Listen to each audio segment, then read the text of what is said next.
Joining me now is Alex Epstein, founder and CEO of the Center for Industrial Progress. Alex, great to see you. Thank you for being here. So what the heck is going on with Biden's EV push? I mean, the mandates simply aren't working. Why not? Well, that's true. And just note that, there are different estimates now, but we're getting better and better estimates as to how much we're actually subsidizing EVs. And we're getting estimates of $20,000, $30,000, $40,000 a car, because it's not just the direct subsidies that we pay through things like the Inflation Reduction Act. There are all sorts of these crazy credits behind the scenes that allow automakers to lose billions and billions of dollars on EVs, but make them up from the sales of gasoline-powered vehicles. So imagine they weren't getting $30,000 plus.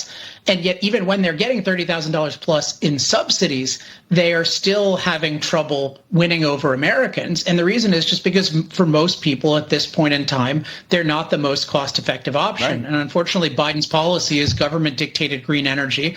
And they think that if we want people to want EVs and we put enough pressure on them, they'll get them. And they're holding a gun to our head partially, but even that's not enough. So I guess they think they just have to totally dictate us or throw us in jail. Well, that's probably the only way it's going to really work. But the bottom line is, however they think they can work it out, their mandates are based on fantasy. I tried to explain that to Transportation Secretary Pete Buttigieg when I had him on in December. That was before the cold snap eliminated the EVs from a lot of people's minds because it didn't work as well in Chicago and places like that. But let me just play that tape from December of last year with Pete Buttigieg. Roll it.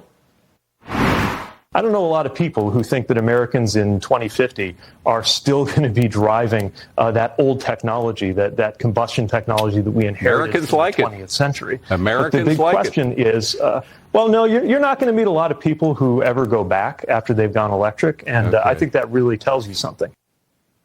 Well, what we know now is not only anecdotal information about what happened in Chicago, but this McKinsey report that shows that almost half of EV owners say they're going back to gas-powered cars. So Pete Buttigieg, I'm not just saying it to prove that I was right and he was wrong, but the bottom line is their whole policy is based on the wrong premise that Americans prefer EVs. Even EV owners don't.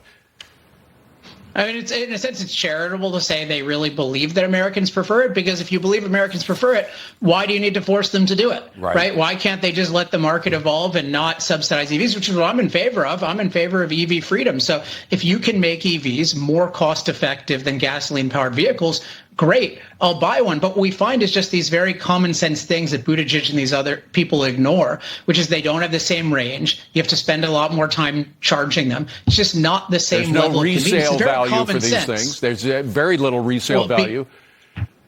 Go ahead. Yeah. So it just like consumers are making fairly obvious decisions. Yeah. If consumers want something better than a gasoline car, and they're getting something worse than a gasoline car, and so they're not all that excited about it. But at the same time, he has to appeal to voters right now, and one way he has to do that is to somehow get gasoline prices down. So he's still pushing this claim for net zero, while at the same time trying to kill fossil fuels. You can't combine the two. They don't go together, do they? Right, and we just had this incident where Biden is releasing some amount of oil from the strategic gasoline reserve, or gasoline from the strategic gasoline reserve, which is required by law. But they're saying, oh, we're doing this because we care so much about low gasoline prices. We so care about you, the consumer.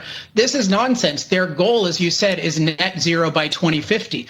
The only way to achieve that is to either ban people from using gasoline or make gasoline so incredibly expensive that people will buy EVs or not drive.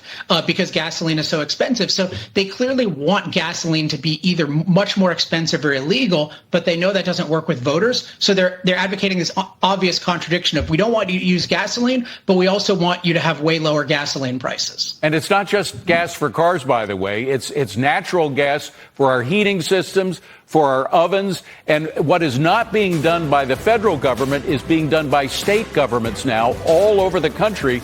My own building lost their natural gas about 3 months ago and hasn't been turned back on. Alex Epstein, we could talk for hours. Thank you so much. Good to see you. We'll be right back. Thanks, David.